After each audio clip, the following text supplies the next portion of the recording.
Halo, selamat datang di channel Ruang Taktik. Di video kali ini kita akan analisis pertandingan antara Vietnam versus Indonesia. Kekalahan telak timnas kali ini akan buat kita sadar bahwa Vietnam sudah banyak berbenah dalam kurun 2-3 tahun belakangan ini. Saat ini bisa dibilang sudah mengungguli Thailand yang terlihat juga di klasemen sementara. Dan timnas kita berada di juru kunci. Gap ini secara nggak langsung menunjukkan perbedaan kualitas bermain kedua tim. Seperti analisis sebelumnya, Ruang Taktik menyebut soal press sporadis timnas yang kali ini juga masih dilakukan dan banyak bikin pelanggaran. Agresivitas ketika merebut bola belum diimbangi terstrukturnya skema dalam melakukan press.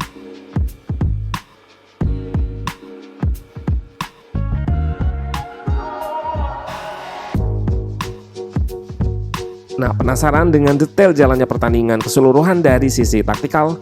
Let's go, kita bahas sama-sama. Timnas turun tanpa dua winger sebelumnya yang kali ini diisi Jakob dan Osvaldo. Sementara di tengah ada pergantian dari Kadek ke Rahmat Irianto. Formasinya tetap sama, 4-2-3-1 yang akan lebih banyak terlihat 4-4-2.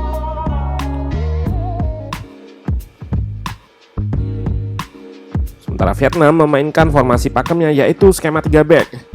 Formasi yang Ruang Taktik lihat dipakai juga sebelumnya di timnas U23. Karena dipakai dari kelompok usia, kelebihannya playing style atau gaya bermain jadi terintegrasi sejak usia muda. Chemistry antar pemain dan pemahaman taktik juga jadi lebih tertanam ke pemain-pemainnya.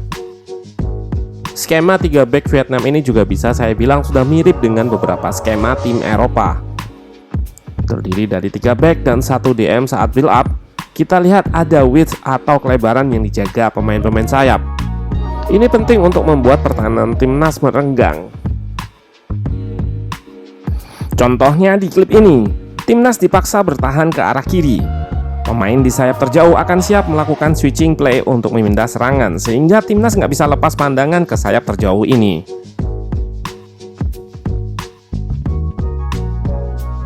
Dari sini juga ada pergerakan pemain tengah Vietnam ke sayap untuk overload atau menang jumlah di sayap. Pergerakan ini sekaligus memancing Irianto untuk mengikuti dan membuka ruang di tengah yang bisa diekspos striker Vietnam dengan drop atau turun.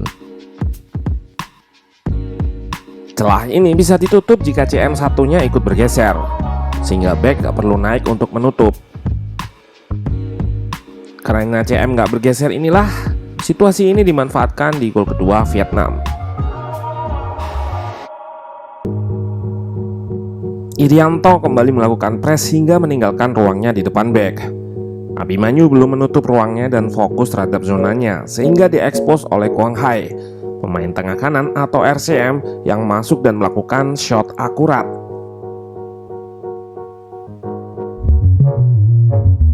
Cukup sulit menghentikan pemain bernomor punggung 19 ini. Pergerakannya sangat cair dalam membongkar pertahanan Indonesia. Meski di tengah, dia juga kerap bergerak ke sayap untuk mengekspos atau membuka ruang bagi rekannya. Dibekali juga skill set dan pemahaman taktik tinggi sehingga menyulitkan pemain bertahan.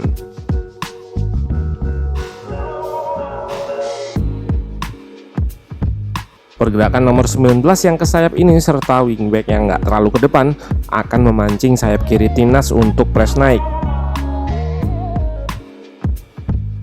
Di belakangnya nomor 19 akan mengikat Arhan atau back kiri. Lalu dengan pergerakan decoy seperti ini akan memancing Arhan untuk press atau keluar, dan di saat bersamaan wingback akan ekspos ruang yang ditinggal oleh Arhan. Mekanisme serangan ini ada di gol keempat. Ini adalah situasi sebelum gol di mana Arhan terpancing untuk press. Vietnam memang sengaja memainkan bola sampai 54 sentuhan guna memancing timnas untuk press luar dan benar saja di klip ini akhirnya terpancing.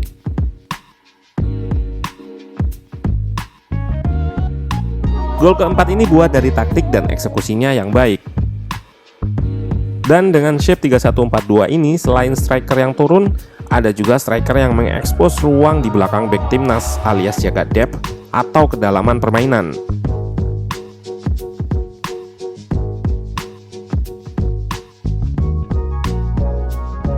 Hal ini juga terjadi di gol pertama Vietnam, di mana mereka mengekspos ruang di belakang bek lewat kecepatan pemainnya. Meski berbau kontroversi, gol ini juga menggambarkan betapa komplitnya taktik Vietnam.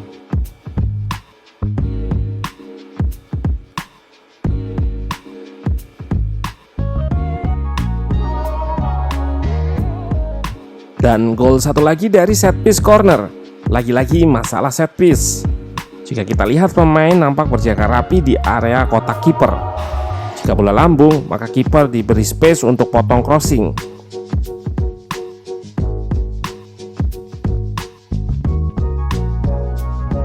Masalahnya adalah Vietnam memberikan cross datar ke tiang dekat, lalu diteruskan lewat pantulan. Kiper juga diganggu sehingga sulit antisipasi bola seperti ini. Taktik set piece yang brilian. Timnas Indonesia hanya mengancam gawang Thailand satu kali lewat sepakan Egy yang membentur Mistar.